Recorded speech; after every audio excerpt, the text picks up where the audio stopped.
Welcome to Fourth of the Tree 99. Welcome welcome to Trees Totra 99.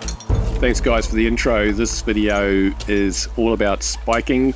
Remember, spiking is only for removing trees. You should not be using spikes or gaffs while you are pruning. Introducing Alistair. Take it away, Alistair. In the tree motion harness, you got the top Ds and the bottom Ds. I got shown if you put them in the bottom Ds, it puts the weight a lot more into the bottoms of your thighs rather than your back. You can end up with a lot of chafing. I hate chafing. It's basically nappy rash. So putting them on the bottom Ds really shifts the weight into my harness. And when I'm about to spike, I like to be in an upright position. A lot of people, when they're learning to spike, you'll see they get nervous and they stick the butt out.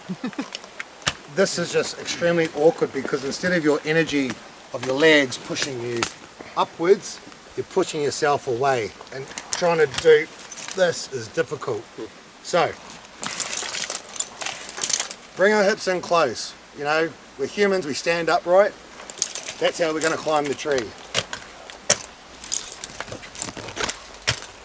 Making sure that your foot feels secured when you kick it in at a degree of about 45, at an angle of about 45 degrees.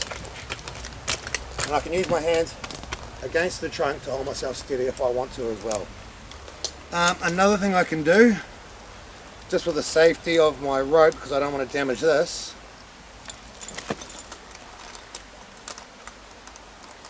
is that I just sit it on the back of my harness, away from my spikes. Because if I have it here while I'm ascending,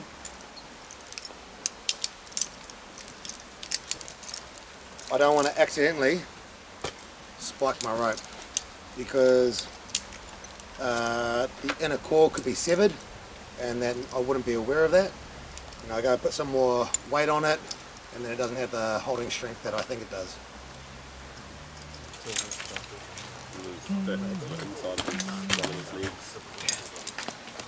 And you can sort of see that when it's time for me to lift my lanyard up, I take the weight out. Yeah. I push my hips forward. That allows the lanyard to come loose, and I can flick it up, take a couple of steps. Again. All the while, as the trunk is getting smaller, as I ascend, I adjust my lanyard so that I don't end up back like that again. Hips above my knees, above my ankles, energy pushing me up. So now I've got to a point where I want to do some cutting.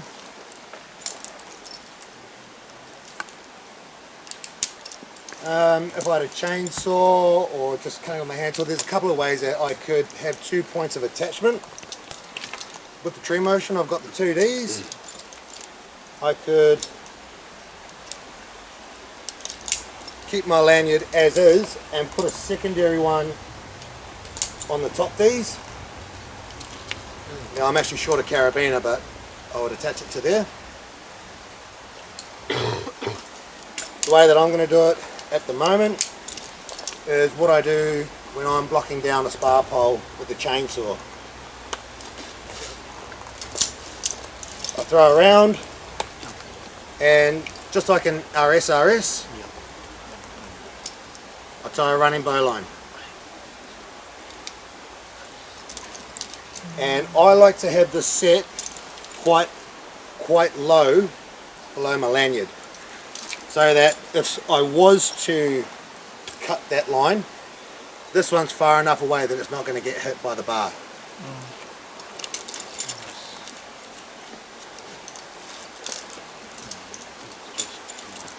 If my chainsaw goes there, probably going to cut both ropes, isn't it? So there's no point in having the second one there, because I'm just going to fall out of the tree.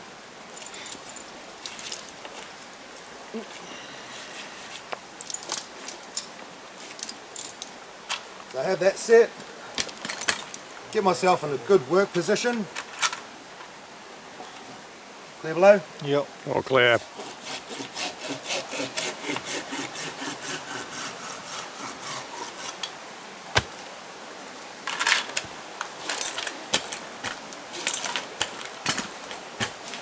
Always making sure that my feet are deeply rooted in the trunk. You will have slips. It's going to happen. You're going to get scared. You'll probably get some grazes, but we need to do everything that we can do to mitigate those risks. Clear below? Yeah.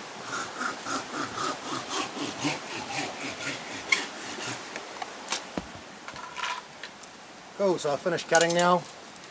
Ready to come down.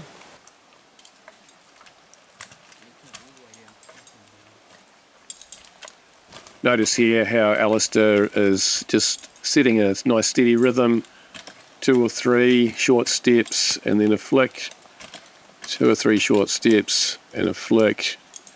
Tighten the lanyard as you go so that you don't end up with the hips back like he explained before. And you can use your hands to steady yourself, flick it around, and he's doing a great job. This is a skill that takes some time to develop, so just take your time.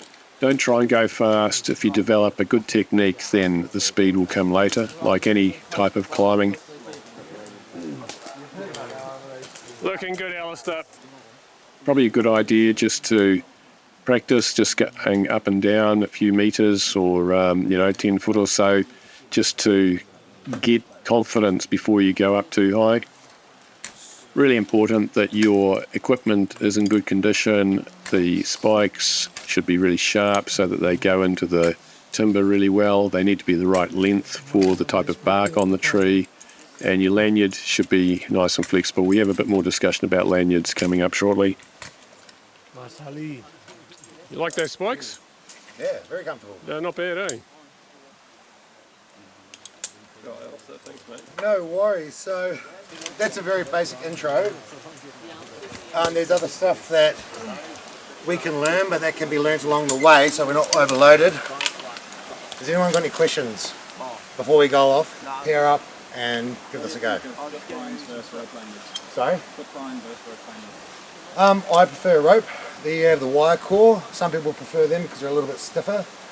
Andy, what's your opinion on that? Pretty much 95% of the time I'll use rope. I do have a steel core one, but haven't used it for ages. They're good on like big gnarly stuff where there's, lots of knotty little stubs sticking out and stuff. I would say where it's a really big trunk, there's a stiffness to it. Yeah. That you can kind of push it away. Whereas with this kind of lanyard, there's a softness where you've almost got to whip it so that the loop travels around to get past the stub. And you still can get past those stubs with the rope one. There's a kind of almost a false sense of security with the steel core ones, then they can be cut through with a chainsaw under power. Yeah, like under tension they just go ping. Yeah. If one were to gap out, we're grabbing the sides of the lanyard and pulling them in like that. Anyone I've seen done it, there's a saying like, oh, I gave the tree a hug and it kissed me back. And you'll see big grazes up on the inside of their arms that they've just grabbed on, or the inside of the knees. So One thing I started doing after the accident that I had was, you'll probably see Andy do it when he's putting in a second point of attachment on limb walks. We can do this here, where we actually wrap it around the stem. Because that's going to cinch, and you're probably going to drop however much slack you have in your lanyard, so a couple of inches, as opposed to maybe sliding down a metre or two before there's a union or a stub that's going to stop you. Yeah. Is that going to make it tricky on the way up though? I did it predominantly on smooth bark gums, so because they just seem so much more slipperier. This is nice and rough. It feels like tread on a tyre as opposed to racing slicks with a smooth bark gum. So I would do that, and because it's smooth you can actually loosen that and slide it up quite easily. Getting that good angle with the downward force and give it a wiggle. If it stays in there pretty solid, then you're going to know. Yes. Simon, sorry. Say if you're like halfway up, surely there's a risk of you just, say if you slip out of your gaps, you could go all the way down. It wouldn't go all the way down. It would be pretty painful and you get pretty scratched up, but just sort of what I was saying to Monty, you can double loop your lanyard back onto itself so that if you do slip, it's going to cinch and you're only going to drop a minimal amount. You don't tend to. I mean, maybe if it was a skinny, smooth bark gum, you might slide down like a fireman's pole, but Yeah. that wouldn't be much fun. Usually the spikes would eventually. Well, no, it's just the lanyard grabs, and you end up kind Yeah. of up against the trunk. And you kind of twist. Yeah. And Oh, I it see. kinda It's not cinches much down. fun, Yeah. but you stop. Your belly will get all scratched. You might get scratched up face and everything. It's really important that your spikes are nice and sharp, and then they go in easy. And because if they're blunt, you have to push them in hard, and then that's extra jarring on your knees every time you have to do it, so that's not ideal. So what was your injury? Basically exactly what we were just talking about. I was climbing a stringy bark gum. Stringy bark, as the word, as the name suggests, you could peel it off in strings. And I'd climbed sort of 2/3 up this tree, had my pole belt around, standing very upright like you saw me just before. And I had my main line in my arms, and I was about to throw it around a union to ascend, and both my spikes have slipped out, and I've gone down like a fireman down a pole. And it might have been about 2.5 meters that I slid, and what stopped me was my knee just ended up like that. And I reached around, and my trousers were torn, which I was pretty pissed off about, and then I could feel slimy, flappy meat. Oh. And what had happened is a stub had gone basically in there, stabbed up through my thigh and broken off inside my leg. So got myself out of the tree, 2 hours to a hospital, and the first doctor left the wood in there. He didn't realise. I went to another doctor, and then they had to do the surgery and get out all the broken wood. So, Glad you asked. yeah. So that was nutty. And hey, look, in all seriousness, I got off lucky because it was sort of fleshy meat, but not trying to make a joke. That could have gone up the front, it could have gone up the back into a gut organ. It could have really changed my life. Was that a stub that you left, or was it?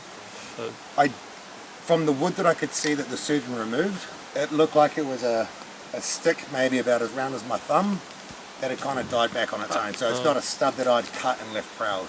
Yeah. And that's why I think it broke up, is because it was rotten.